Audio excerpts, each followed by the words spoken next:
Assalamualaikum warahmatullahi wabarakatuh. Saya di sini akan prestasi Islami di Nusantara. Perkenalkan, nama saya Muhammad Akbar Nawawi.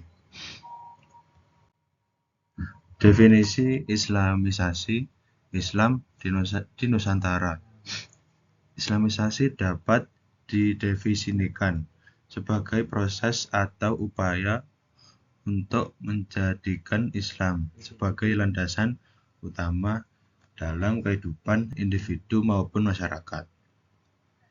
Secara keseluruhan, konsep ini melibatkan pemahaman, penerimaan, dan penerapan ajaran Islam dalam berbagai aspek kehidupan termasuk politik, sosial, ekonomi, dan budaya dalam Islamisasi. Agama Islam menjadi panduan utama dalam mengatur tata cara hidup, hukum, dan nilai-nilai yang dianut oleh individu dan masyarakat. Islamisasi dan silang budaya telah menjadi bagian integral dari sejarah Nusantara. Dalam artikel ini kita akan menjelajahi proses Islamisasi dan dampaknya terhadap keberagaman budaya di wilayah ini. Nah, sejak awal pada abad ke-7 Masehi, Nusantara telah menjadi pusat peradaban yang ramai, menjadi medan pertemuan berbagai kebudayaan dan agama. Proses Islamisasi menjadi salah satu momen penting dalam sejarah Nusantara yang membawa perubahan mendalam berbagai aspek kehidupan masyarakat, seperti seni, bahasa, sistem pemerintah, dan kehidupan sosial. Nah, ini sistem pembelajaran memiliki akar sejarah yang kuat. Sistem ini telah mengalami evolusi dari waktu ke waktu. Ajaran Islam yang dibawa oleh Nabi Muhammad SAW pada abad ke-7 Masehi, ajaran Islam menjadi fondasi utama bagi perkembangan sistem pendidikan Islam. Pada masa awal, pendidikan Islam berpusat di masjid-masjid dan rumah-rumah para sahabat Nabi. Disinilah mereka mempelajari Al-Quran, hadis, dan prinsip-prinsip ajaran Islam. Sumber-sumber utama ajaran Islam yaitu Al-Quran dan Sunnah Nabi.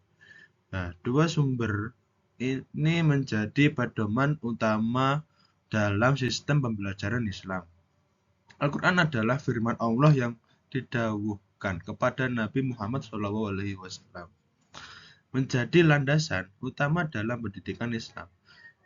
Sunnah Nabi merupakan perkataan, perbuatan, dan ketapatan Nabi Muhammad SAW. Sunnah Nabi juga menjadi dalam mempelajari dan mengamalkan ajaran Islam. Nah, di sini jalur sutra merupakan istilah bagi jalur perdagangan internasional di masa kuno yang menghubungkan para pedagang dari belahan dunia timur sana berarti pedagang dari barat.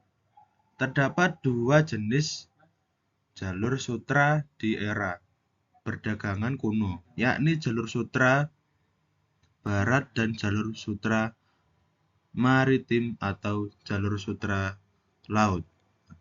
Jalur sutra laut melewati sejumlah laut dan samudra, seperti Laut Cina Selatan, Laut Malaka, Samudra Hindia, Teluk Benggala, Laut Arab, Laut Persia, Laut Merah.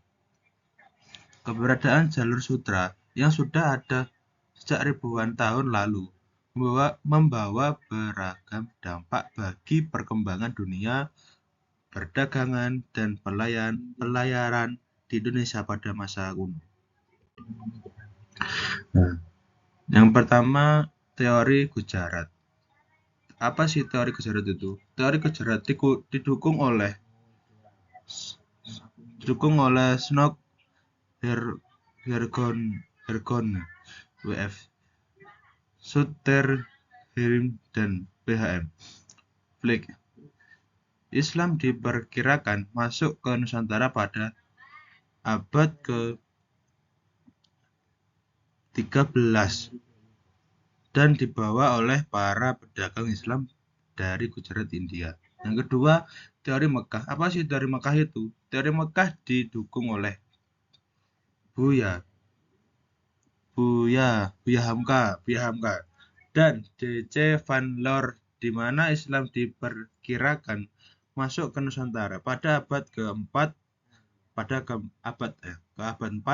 dan dibawa langsung oleh para pedagang Arab. Bukti yang menunjukkan bahwa ajaran Islam telah masuk ke Pulau Jawa sejak abad ke-11 adalah adanya makam Fatimah binti Maimun di Gresik, Jawa Timur. Kedatangan Islam di Jawa tidak diketahui pasti sejak akhir abad ke-11 hingga abad ke-13. Bukti-bukti peninggalan kepurbakalaan maupun berita asing tentang masuknya Islam di Jawa Timur sangat sedikit. Dalam catatan sejarah Cina, terdapat kisah tentang seorang pedagang Muslim bernama Sa'ad bin Abi Waqqas yang datang ke Kanton pada tahun 651 Masehi. Sa'ad bin Abi Waqqas diutus oleh Khalifah Utsman bin Affan untuk menyampaikan pesan kepada Kaisar Cina agar tidak ikut campur dalam konflik antara pasukan Muslim dan Persia. Meskipun tidak berhasil, kedatangan Sa'ad bin Abi Waqqas menjadi bukti awal adanya kontak antara Cina dan China. Jalur perdagangan adalah jaringan perdagangan sumber daya sebagai rangkaian jalur dan perhentian yang digunakan untuk angkutan kargo komersial. Mamung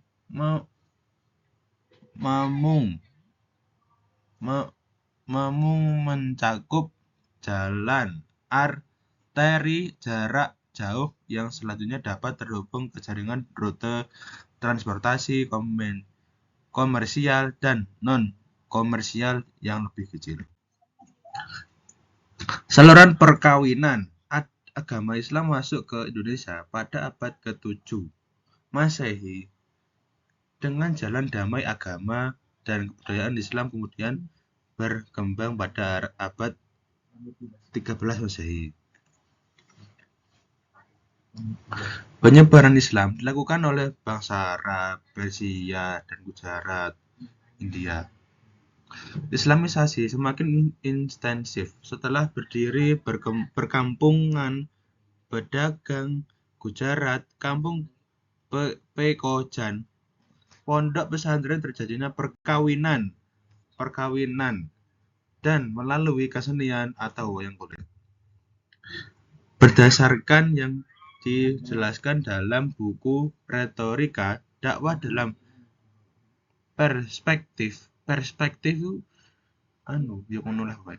Al-Quran oleh Drs. Dr. Haji Suisyanto, MPD. Mubalik adalah kata yang berasal dari bahasa Arab adalah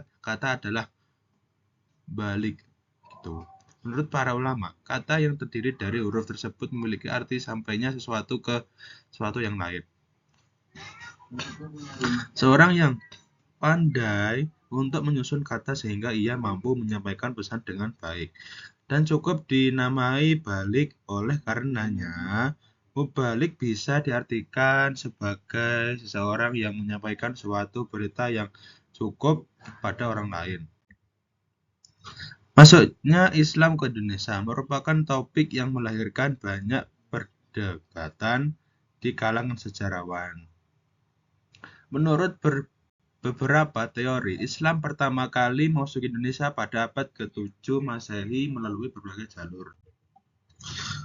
Secara Islam, di Indonesia sangat erat dengan keberadaan Wali Songo 9, wali yang berperan sebagai dalam menyebarkan sejarah Islam di tanah Jawa dan di sekitarnya, melalui pendekatan yang khas dan metode dakwah yang beragam.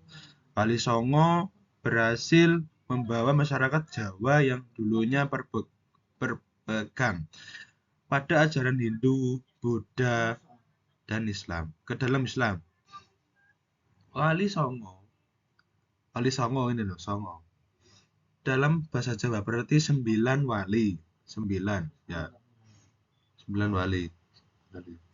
Tetapi ada juga yang menyatakan bahwa Songo berasal dari bahasa Arab sana, yang berarti mulia, yang menggambarkan keagungan mereka dalam berdakwah. Solo, proses masuknya agama Islam ke Indonesia khususnya Jawa tak terlepas dari peran Wali Songo. Lantas siapa mereka? Nah, ini daftar nama 9 wali Songo lengkap, nama asli, peran, asal, dan media dakwahnya. Ungkapan wali dalam bahasa Arab bisa berarti orang yang mencintai atau orang yang dicintai. Kata wali dan konteks ini sebenarnya kependekan dari waliullah. Artinya, orang yang mencintai dan dicintai Allah. Ada pula yang mengartikan wali dengan kedekatan, sehingga waliullah juga memiliki arti orang yang kedudukannya dekat dengan Allah Subhanahu wa Ta'ala. Kata Songo adalah bahasa Jawa yang berarti 9.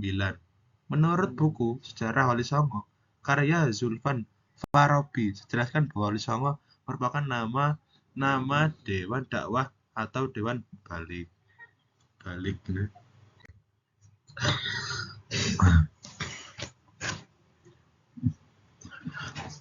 Dakwah kultural di satu sisi mempunyai prinsip dengan lebih menekankan pendekatan Islam kultural, yakni salah satu pendekatan yang berusaha meninjau kembali kaitan doktrinal formal antara Islam dan politik atau Islam dan negara. Dakwah kultural mempertanyakan validitas apakah benar bahwa dakwah umat Islam yang berada di luar kekuasaan adalah dakwah yang tidak lengkap dan sempurna. Hakikat dakwah pada dasarnya adalah upaya mengajak dan mengembalikan manusia pada eksistensi secara integral, serta merupakan upaya penjabaran nilai-nilai ilahi menjadi amal soleh dalam kehidupan nyata. Antara pemikiran tentang dakwah yang berkembang sekarang dengan realitas ada suatu kesenjangan yang perlu dijembatani. Pertama, kesenjangan yang berasal dari cara memberikan pengertian dakwah yang mempengaruhi politik selama ini. Nah, sejarah mencatat Sultan Samudra Pasai merupakan kerajaan Islam pertama di Nusantara yang eksis sejak abad ke-13, abad ke-16 Masehi. Berdiri tahun 1267 dan berakhir pada 1521. Samudra Pasai telah merasakan masa kejayaan serta meninggalkan sejak melalui beberapa peninggalan. Dari kondisi lingkungan yang dekat dengan laut, maka kerajaan Samudra Pasai memenuhi kebutuhan ekonomi dengan menjadi pusat dagang. Banyak saudagar dari berbagai negeri baik di wilayah Nusantara maupun bangsa-bangsa asing yang singgah untuk berniaga. Sumber sejarah kerajaan Malaka menjadi bukti penting akan keberadaan kerajaan ini sebagai bagian dari lanskap histori Indonesia. Bukti-bukti keberadaan dapat ditemukan melalui berbagai sumber yang menjadi landasan bagi para sejarawan dalam menelusuri jejak sejarahnya. Mengutip dan paham Umsun ACID, sejarah Malaka merupakan salah satu kerajaan penting di Asia Tenggara yang didirikan oleh para Weswara pada tahun 1402. Para Weswara sendiri merupakan putra Raja Sriwijaya yang berasal dari kabur dari serangan tentara Majapahit. Kerajaan Demak menjadi salah satu kesultanan Islam terbesar di Indonesia. Nah, kerajaan ini diketahui berdiri pada tahun akhir abad ke-15 di daerah Bintoro, Demak. Kerajaan ini juga disebut sebagai kerajaan Islam pertama di Pulau Jawa. Tuh, guys.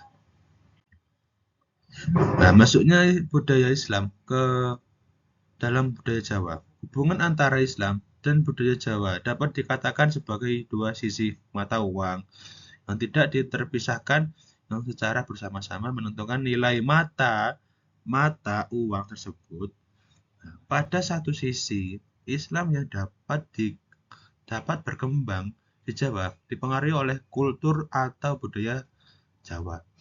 Sementara sisi yang lain budaya Jawa makin diperkaya oleh khasanah Islam. Relasi antara Islam dengan budaya Jawa dapat diungkapkan dengan berbagai aspek, di antaranya adalah interrelasi dan akulturasi, di mana keduanya merupakan proses transformasi ajaran Islam ke dalam budaya Jawa yang sudah dianut oleh masyarakat Jawa. Tuh. Kerajaan Banjar berdiri pada 1620 dengan ibu kota terakhir di Kayutangi yang dikenal saat ini sebagai Martapura, Kalimantan Selatan. Sultan pertama Kerajaan Banjar adalah Raden Samudra yang bergelar Sultan Suryansyah.